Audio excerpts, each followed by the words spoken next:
সময়ও ঠিক মতো দেবে। আপনি মাওলানা মতিয়ার রহমান নিজামী নেওয়ার সময় যা নিয়েছে, দেওয়ার সময় তাই দিয়েছে। আলী হাসান মুজাহিদ নেওয়ার সময় যা নিয়েছে ওজনে, দেওয়ার সময় তাই দিয়েছে। এইরকম মানুষ মাত্র 151 জন তৈরি করে দেন, এই দেশটা মিনি জান্নাত হয়ে যাবে। আর এই কথা বলতে গেলে কিছু চোর, কিছু চরিত্রহীন এই মানুষগুলো বলে হুজুর এটা রাজনীতি। যাদের আলাদা কোনো কর্মজীবন নেই, শুধু রাজনীতি তাদের কর্মজীবন, বুঝবেন ওটা বাটপার। কথা বলেন না কেন? আপনি তাকান, এই দেশে যারা রাজনীতি করছে অধিকাংশ গুলোর কর্মজীবন নেই, কিন্তু যাদের কর্মজীবন একটা আলাদা আছে, আর রাজনীতিকে যারা ইবাদত মনে করে পালন করে, তাদের জীবনে চায়রানাও দুর্নীতি নেই।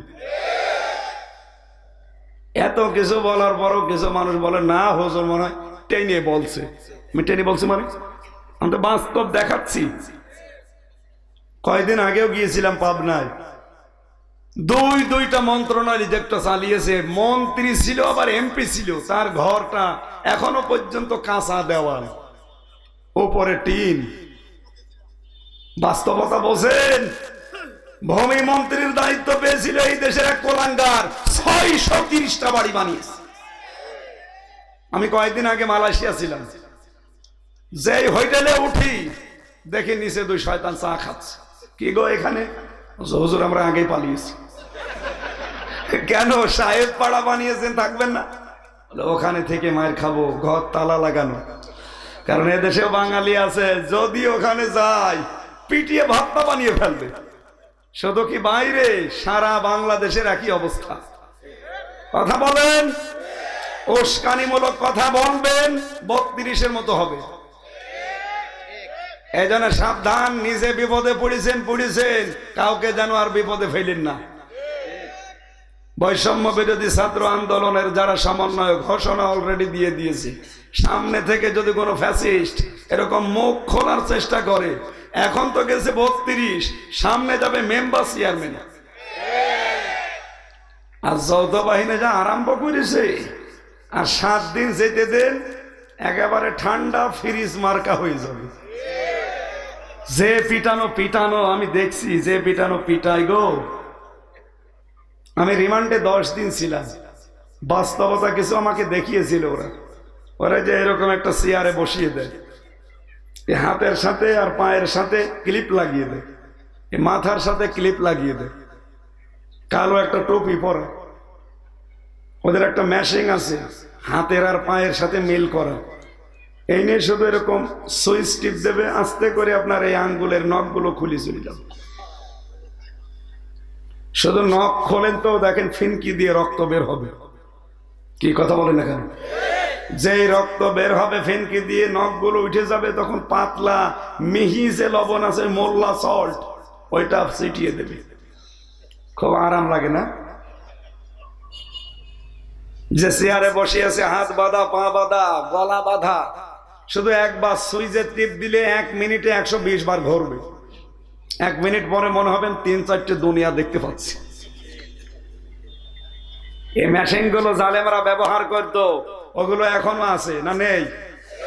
এই জন্য কেউ ভুল করে উস্কানিতে পা দিতে যেন না। যদি একবার চেয়ারে আপনারে বসায় না, বাপ কোনটা মা কোনটা টের পাবেন না।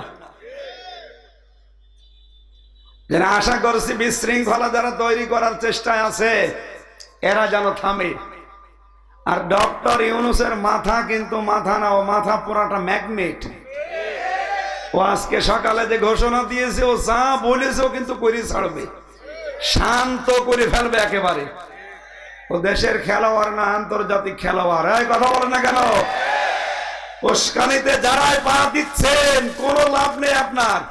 ওনার যদি এত লাভ থাকতো নিজে আসুক, 275টা মামলা ফেস করুক। আমাদেরও তো মামলা দিয়েছিল, কই আমরা তো পালিয়ে যাইনি। আমাদের মামলা দিয়েছিল সন্দেহভাজন, আর আপনি একেবারে জেনুইন ভিডিও আছে 275টা মামলার, মার্ডার মামলার আসামি। বাংলাদেশে এখন যে ধারাগুলো সংবিধানে সংযোজন করছে আমরা দেখতে পাচ্ছি, একজন মানুষকে কেউ মেরে ফেললে তার শাস্তি হবে, তাকে মেরে ফেলা লাগবে। আপনি মেরেছেন কত? 2732 জন মানুষ শুধু এই 24 সালের 5 আগস্টের আগে মারা গেছে। আর 6 সালের আগস্টে অক্টোবরের 28 থেকে শুরু করলে কত মানুষ মারা গেছে, সবগুলোর ইনডাইরেক্ট মার্ডার মামলার আসামি আপনি। এক একজনের জন্য যদি একবার করে আপনারে মার্ডার করা হয়, ফাঁসি দেওয়া হয়, কত হাজার বার ফাঁসি দেওয়া লাগবে টের পাচ্ছেন? আর পৃথিবীর ইতিহাস এইটাই বলে, কোন স্বৈরাচার পালিয়ে গেলে জীবনে আর কোনদিন ফিরে আসে না। এক কথা বলেন, 805 বছর আগে পালিয়েছিল লক্ষণ সেন, আজও আসেনি।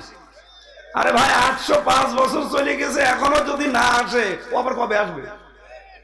আশরাফ ঘানি গিয়েছে, আসে নাই। বাশার আল আসাদ গিয়েছে, আসে নাই। হাসিনা গেছে, আসবে না। যারা আশায় বুক বেঁধে আছে, না বুবু আসবে, বুবু এসে করবে কি? বুবু এসে করবে কি? যা করেছে ওজনে একটাও ঠিক দেয়নি। প্রতি বছরে বছরে 42,000 কোটি টাকা এই দেশ থেকে পাচার হয়েছে। দেশটা ফকলা করে দিয়েছেন। কিসের ওজন করেছেন আপনি?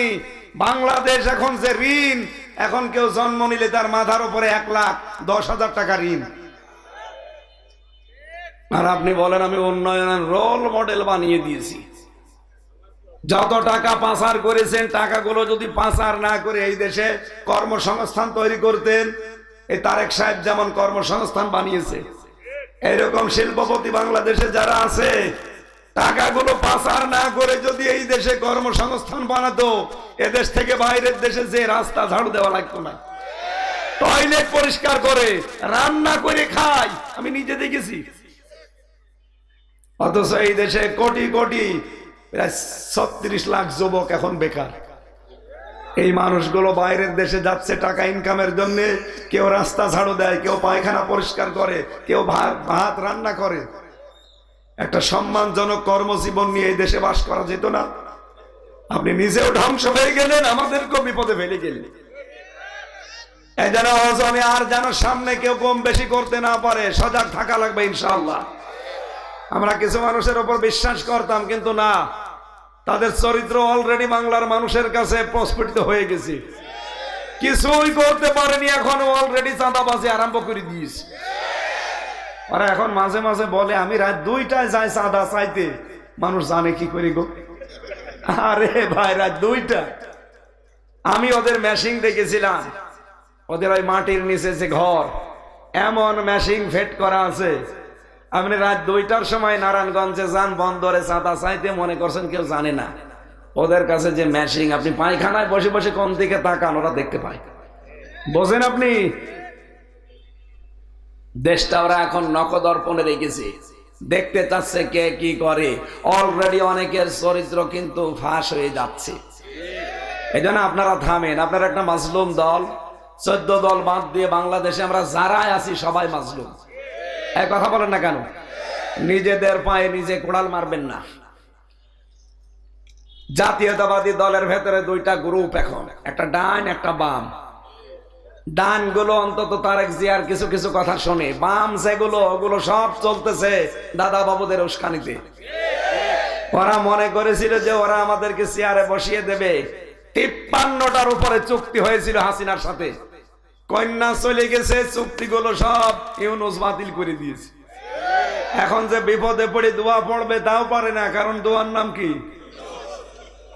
ইউনূস পড়তে পারবে। চিন্তা করছে দোয়া ইউনূস তো পড়া যায় না। এই কারণে এখন কন্যাও যেহেতু নেই, মিলও নেই, কন্যাও নেই। এখন চিন্তা করছে ডানপন্থী যারা আছে এদের দ্বারা জীবনও হবে না, আর ইসলামপন্থী যারা এদের দ্বারা তো হবেই না। এরা দরকার হয় জীবন দিয়ে দেবে, 1 ইঞ্চি জায়গায় দেশ থেকে ছাড়বে না। এই জন্য ওরা বাম কিছু এদেরকে হাত করেছে, এদেরকে উল্টা পাল্টা ভুল ভালো বুঝিয়ে দে, তোদের চিন্তা নেই, এতদিন তো যাই করলি তোদের বসিয়ে দেব। দাদাদের ফাঁদে যারাই পা দিয়েছে বিপদের শেষ নেই। এই কথা বলেন না কেন? এরা 15 বছর খেয়ে যদি টিকে থাকতে না পারে, দাদার ফাঁদে পা দিয়ে আপনি কয় বছর খাবেন? নাই 5 বছর। তারপরে আপনার বাড়ি ঘর দেখবেন সব ওই হানিফ সাহেবের মতো শ্মশান হয়ে যাবে।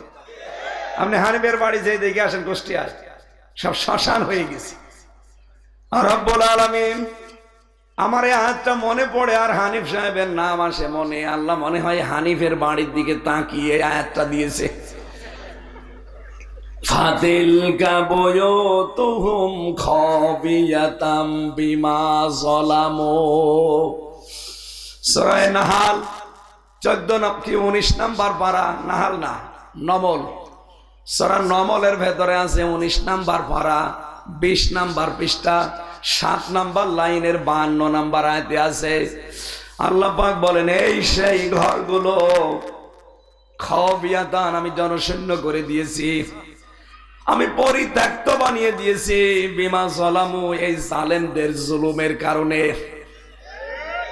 সুতরাং এমন কোন কাজ সামনে করতে যাবেন না 5 বছর পরে না জানি আপনার বাড়ি ঘর আবার শ্মশান হয়ে যায়। এর পরের অংশটা আল্লাহ আমাদের জন্য দিয়েছেন, ইন্না ফি যালিকা লাআয়াতাল লিকাউমি ইয়ালামুন, লামে তাকিদ। আল্লাহ বলেন অবশ্যই এর ভেতরে শিক্ষা আছে। ধানমন্দির এই বাড়ি ভাঙ্গার ভেতরে শিক্ষা এই, এখানে যত রকমের জুলুমের দুর্বিসন্ধি হইতো, এই কথা বলেন না কেন? বাংলাদেশে আমি জানি এবং বিশ্বাসও করি অধিকাংশ জালেমদের বাড়ির নিচে আর অফিসের নিচে দেখবেন আয়না ঘর আছে। আয়না ঘর না থাকলেও টর্চার সেল আছে। আল্লাহ এই জুলুমের কারণে এদের বাড়ি ঘরগুলো সব উজাড় করে দিয়েছেন। আগামীতে কেউ যদি উস্কানিতে পা দিয়ে আবার এই কাজ করেন, আপনার কিন্তু খবর আছে ভাই। এরা 15 বছর পরে যদি টিকে থাকতে না পারে, এদের ধ্বংস করেছে কে কেউ জানে না। আমরা ছাত্র জনতার নাম দিয়েছি না। সূরা নাম 7 নাম্বার পারা, এটা 12 নাম্বার পৃষ্ঠা 4 নাম্বার লাইনের 45 নাম্বার আয়াতের প্রথম অংশে পাবেন, ফাকুতিয়া দাবিরুল কওমিল্লাযিনা যালামু। আল্লাহ বলেন জালেমদের শিকড় কাটা হয়ে গেছে। কেটেছে কে? না না, আপনি আলেম, আলেম বসে আছে না? কতিয়া এটা মজুল, এর ফাইল কর্তা জানা নেই। কতিয়া এটা মজুল, যারা আলেম আছে তারা জানে, এর ফাইল কে কর্তা কে কেউ জানে না। জালেমদের শিকড় কাটা হয়ে গেছে। কেটেছে কে? আরে ভাই, এর কর্তা তো জানা নেই, কেউ জানে না। হানিফের বাড়ি মাটির সাথে মিশে গেছে, পায়খানার প্যানও নেই, কিন্তু ভেঙেছে কে কেউ জানে না। এক কথা বলে না কেন? ধানমন্ডির 32 ভেঙেছে কে? কে কার নামে দেবেন আপনি? কেউ জানে না। আগামীতে যাই 15 বছরের এত বড় শিকড় যদি আল্লাহ তুলে ফেলতে পারে, আপনি দেখেছেন ইউনিয়নের দারোয়ান থেকে সংসদ পর্যন্ত প্রতিটা স্তরে জালেমদের সব খুঁটি গাড়া ছিল। আল্লাহ সব শিকড় একেবারে নির্মূল করে দিয়েছে। কে করেছে, কাকে দিয়ে করিয়েছে কেউ জানে না। এজন্য আগামীতে কেউ যেন জুলুম করবেন না, বিশেষ করে ওজনে কম বেশি, এটা আমরা দেখতে চাই না। আমরা চাই যারা উপর থেকে যা নিয়ে আসবে ওজন যেন নিচে এসে ঠিক মতো দিতে পারে। আর এটা সবচাইতে বেশি পারবে আমার মনে হয় এই বাংলাদেশে জামাত ইসলামী। আমি নাম ধরে বলছি এই কারণে, কারণ এটা পরীক্ষিত। অর্থনৈতিক ভাবে এদের মতো আল্লাহর ওলি বাংলাদেশে আর নেই। তার বাস্তব প্রমাণ ইসলামী ব্যাংক। সব ব্যাংকে কম বেশি লস, অথচ জালেমরা যদি ব্যাংকটা নিয়ে না নিত ৭৫,০০০ কোটি টাকা এখান থেকে মারিকাটি করেছে। এ টাকাগুলো যদি থাকতো, এই ব্যাংকটা বিশ্বের ভেতরে এখন 1 নম্বরে থাকতো। কারণ এখানে 36টা নিয়ম চলে, মোশারাকা, মোদারাবা, মোরাবাহা, বায়ে সালাম, বায়ে ইস্তেসনা, বায়ে মুআজ্জাল, বায়ে ওয়াহিদ, এরকম 28টা নিয়ম নির্ধারিত আছে। এই নিয়মগুলো অন্য ব্যাংকে পাবেন না। বাংলাদেশে যদি যাকাত ভিত্তিক অর্থনীতি কায়েম হয়, ইসলামী ব্যাংকের মতো সোনালী, রূপালী, চৈতালি যত ব্যাংক আছে সব এই নিয়মের ভেতরে আসবে। সুদ ভিত্তিক অর্থনীতি বিদায় নিয়ে যাকাত ভিত্তিক অর্থনীতি বাংলাদেশে কায়েম হবে। এ দেশটা মিনি জান্নাত হয়ে যাবে। সুদ মানুষকে যেভাবে চষে, গরিবকে আরো গরিব বানায়, ধনী যারা আরো ধনী হয়ে যায়।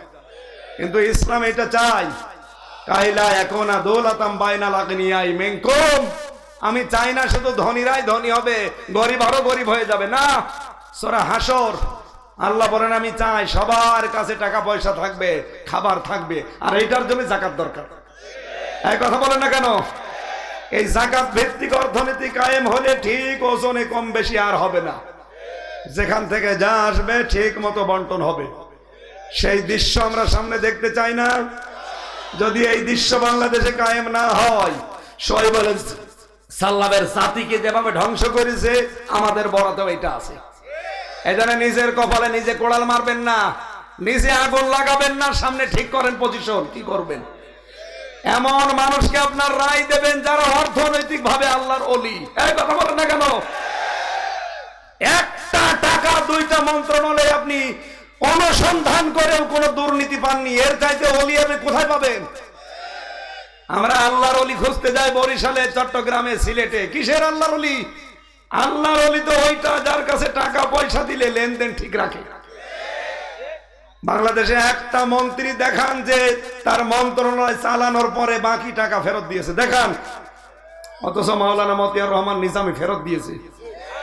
মাত্র 36 টাকা বেঁচে ছিল, 36 টাকাও ফেরত দিয়েছে। আর আপনি ওলি খুঁজে পান না। এজন্য আমরা চাই সামনে ওজনে কম বেশি কেউ যেন আর করতে না পারে। এটার জন্য আপনার এই হাত খুব গুরুত্বপূর্ণ। এটা যদি কারো কাছে রাজনীতি মনে হয়, ভোট মনে হয়, হ্যাঁ এইটাই আমার রাজনীতি, এটা ধর্ম